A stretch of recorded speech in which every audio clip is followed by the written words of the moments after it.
আসসালামু আলাইকুম রহমতুল্লাহি অবরাকাতু। সম্মানিত কোরআন প্রেমী ভাই ও বোন, আলহামদুলিল্লাহ আমরা গত পর্বগুলোতে দেখতেছিলাম যুক্ত বর্ণ, তারই ধারাবাহিকতায় আজকে পর্ব আমরা আজকের বাকি যুক্ত বর্ণগুলো দেখব। 8টি বর্ণ এমন যা সামনের হরফের সাথে যুক্ত হয় না।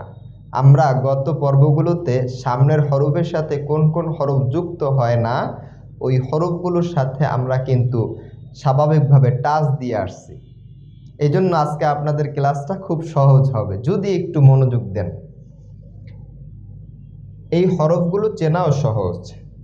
আলিফ, আলিফ কি হয় না সামনের হরফের সাথে, আলিফ সামনের হরফের সাথে যুক্ত হয় না।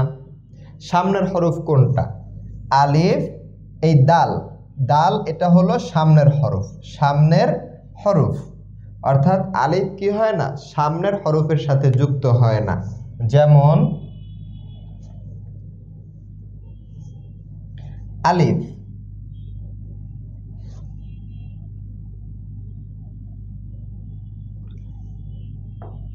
আলিফ, আলিফ সামনের হরফের সাথে যুক্ত হলেই তখন কি হয়ে যাবে? গত পর্বের ক্লাস, আলিফ সামনের হরফের সাথে যুক্ত হলে লাম হয়ে যাবে, কারণ আলিফ সামনের হরফের সাথে যুক্ত হয় না। এই আলিফ এবং দাল, দাল সামনের হরফের সাথে যুক্ত হয় না।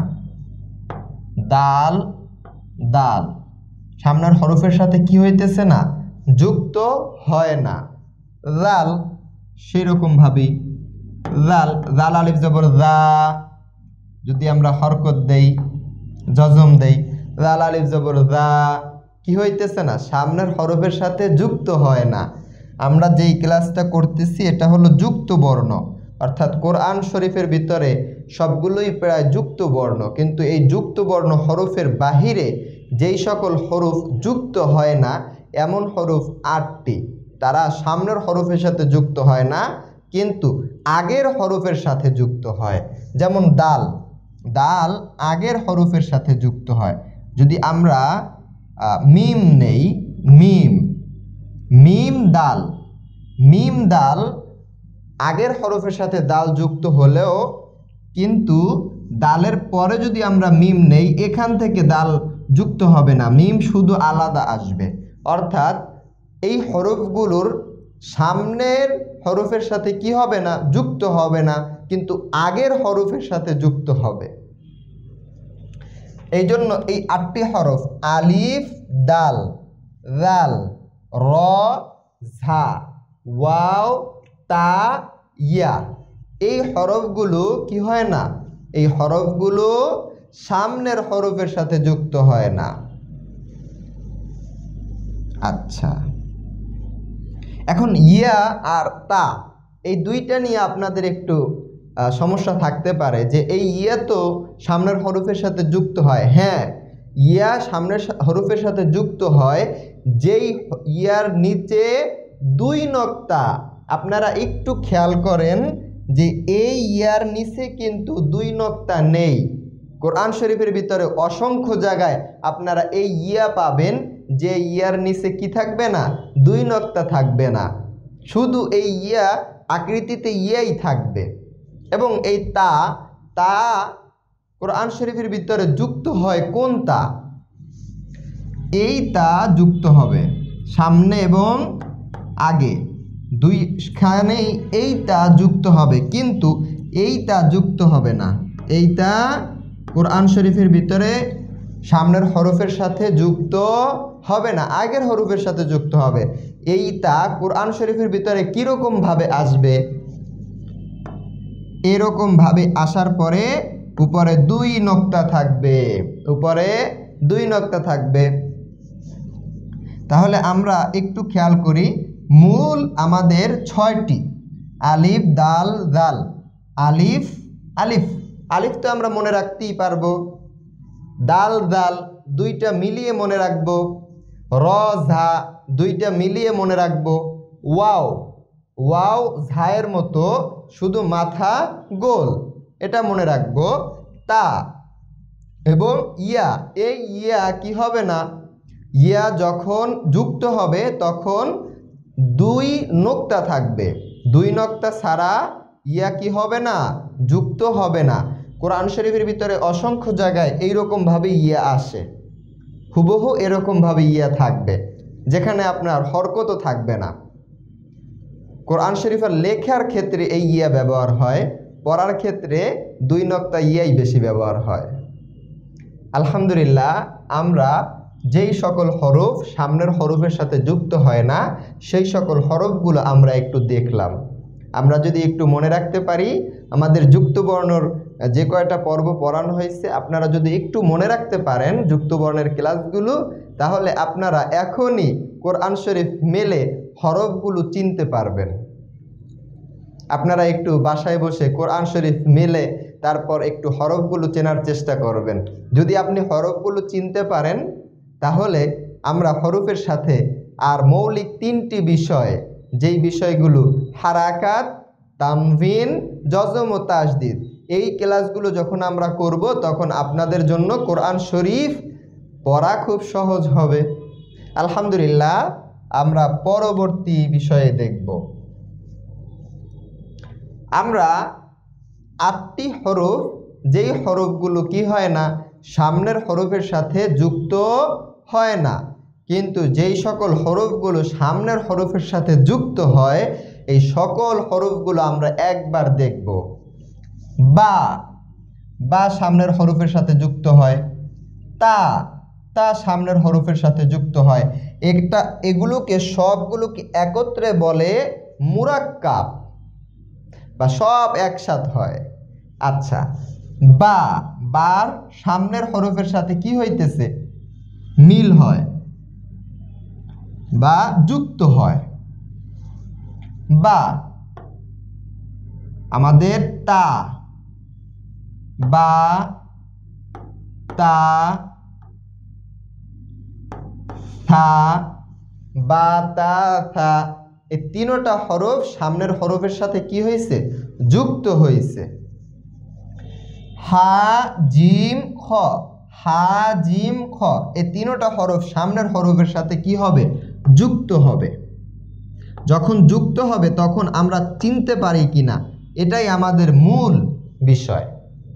দেখেন এখানে হা, হা কিভাবে চিনবো আমরা? হা চিনার উপায়, হা সর্বদা খালি থাকবে। হা কি থাকবে? খালি থাকবে।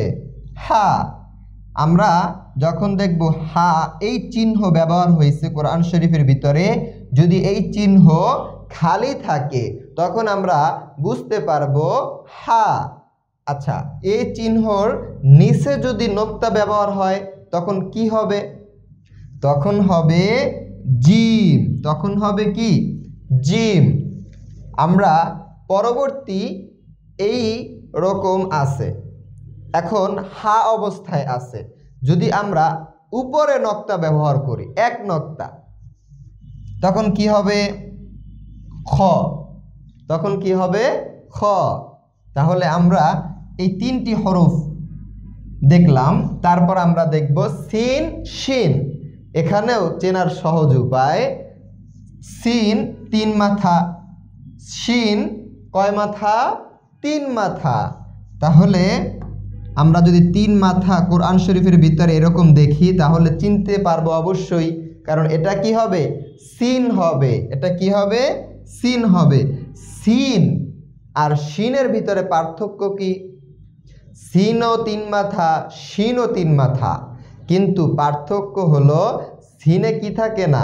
নোক্তা থাকে না, কিন্তু আমরা শিনে 3 নোক্তা পাই। শিনে 3 নোক্তা পাই।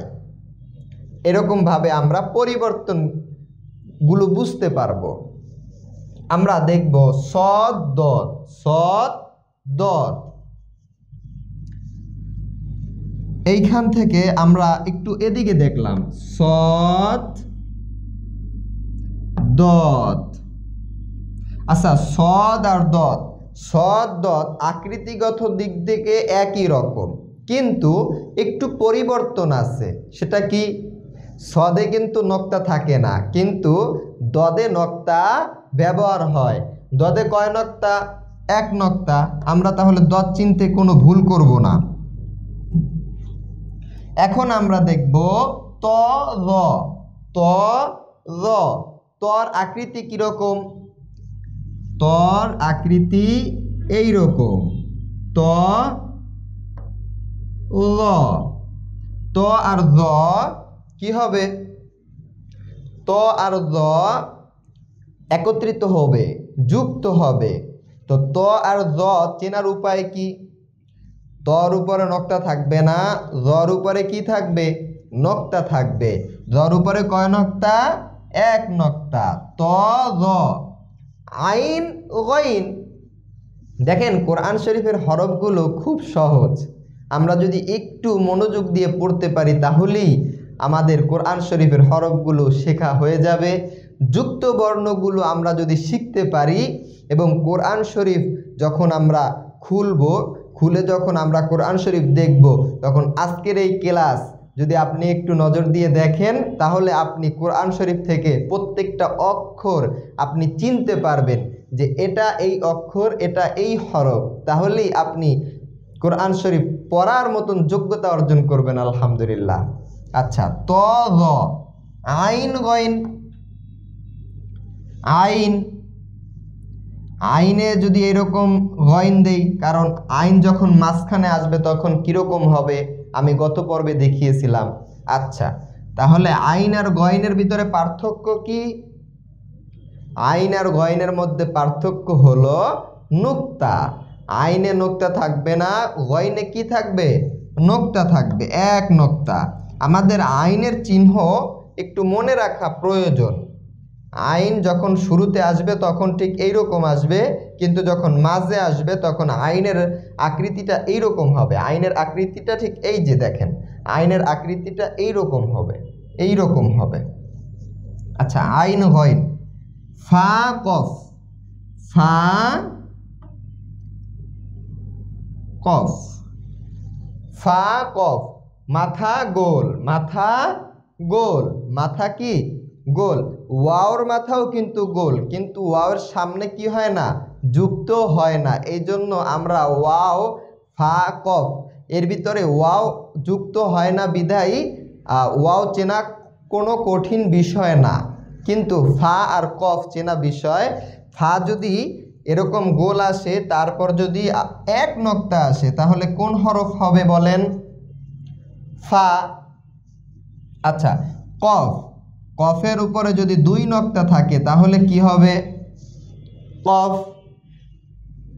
মাথা গোল, দুটোটার ভিতরে মাথা গোল। পার্থক্য হলো ফায়ের উপরে এক নক্তা আসবে, কফের উপরে কয় নক্তা হবে? দুই নক্তা হবে। তাহলে আমরা যুক্তবর্ণ ফা কফ দেখলাম। এখন আমরা দেখব কাফ। কাফের আলোচনা এর আগে আমরা আলাদাভাবেই করেছি। কাফের ভিতরে যে একটা এসের মতো এই চিহ্নটাই যখন যুক্ত বর্ণ হবে তখন ব্যবহার হবে। দেখেন এখানে এই চিহ্ন, এই চিহ্ন, এই চিহ্ন একই চিহ্ন। যখন এরকম কোনো চিহ্ন আসবে কোরআন শরীফের ভিতরে তখন আমরা বুঝতে পারবো এটা কাফ, এটা কাফ। এই মাঝের চিহ্ন, এই মাঝের চিহ্ন ব্যবহার হবে। লাম। আচ্ছা, লাম যুক্তবর্ণ হওয়ার সময় তখন কিরকম হয়? আলিফের মতন হয়, কিন্তু আলিফ সামনের হরফের সাথে কি হয় না? যুক্ত হয় না। তাই আলিফ আমরা চিনতে পারবো খুব সহজে, কারণ আলিফ কখনোই যুক্ত হবে না সামনের হরফের সাথে, আগের হরফের সাথে হইতে পারে। কিন্তু লাম কি হয়? সামনের হরফের সাথেও যুক্ত হয়, পরের হরফের সাথে, অর্থাৎ সামনের হরফে আগের হরফ দুটোটা হরফের সাথেই লাম যুক্ত হয়। এই জন্য আমরা লাম চিনতে পারবো। লাম দুই দিকেই যুক্ত হয়েছে, লাম দুই দিকেই যুক্ত হয়। এখন দেখব মিম। মিম আমরা এইরকম ভাবে লিখতে পারি, মিম। আচ্ছা, আমরা একটু এই তিনটা হরফ এখানে মিম, আপনাদের বোঝার সুবিধার্থে মিম নুন হা ইয়া, মিম নুন হা ইয়া। এই 3টি হরফ আমি একটু আপনাদের এই 4টি হরফ দেখাই। মিম নুন হা ইয়া। আচ্ছা, মিম যখন একত্রিত হবে তখন মাথা গোল নিচের দিকে, মাথা গোল নিচের দিকে। নুন উপরে 1 নক্তা। হা, হা আমরা 3 ভাবে দেখিয়েছিলাম। হা কয়ভাবে দেখিয়েছিলাম? 3 ভাবে। এই 3 ভাবে আমাদের মনে রাখতে হবে, না হলে আমরা হা চিনতে পারবো না। হা 1 ভাবে, হা 1 ভাবে, হা 1 ভাবে, এই 3 ভাবে, এই 3 ভাবে আমরা হা দেখিয়েছিলাম। তো এই যে হা আসছে, এই হা মাঝখানে আসলে অর্থাৎ দোনো দিকে যদি মিলে তাহলে ঠিক এইরকম হবে। 2 দিকই অর্থাৎ সামনেও মিলবে, এই পাশেও আগেও মিলবে, সামনেও মিলবে, তাহলে হবে এইরকম। যখন শুধু সামনে থাকবে এদিকে মিলবে অর্থাৎ সামনে মিলবে, তখন হা হবে এইরকম, আর শেষে আসলে হা হবে ঠিক এইরকম। তাহলে আমরা 3টা মনে রাখবো, খুব সহজেই মনে রাখবো। হা মাঝখানে আসলে হা এইরকম হবে। ইয়া, এখন ইয়া যদি শেষে আসে, ইয়া শেষে আসলে ইয়ার আকৃতি একই রকম থাকে। অর্থাৎ এই সকল হরফ যদি শেষে আসে তাহলে আকৃতিগতভাবে ঠিক থাকবে, কিন্তু মাঝখানে আসলে অথবা শুরুতে আসলে আকৃতি কি হবে? পরিবর্তন হবে। আমরা আরও উদাহরণস্বরূপ দেখলে খুব তাড়াতাড়ি বুঝতে পারবো। আলহামদুলিল্লাহ, আমরা এরকমভাবে 29টি হরফের যুক্ত বর্ণগুলো দেখলাম। আশা করি আপনারা এখন কোরআন শরীফ খুলে আপনারা হরফগুলো চিনতে পারবেন। একটু যদি চেষ্টা করেন তাহলে হরফগুলো আপনারা চিনতে পারবেন।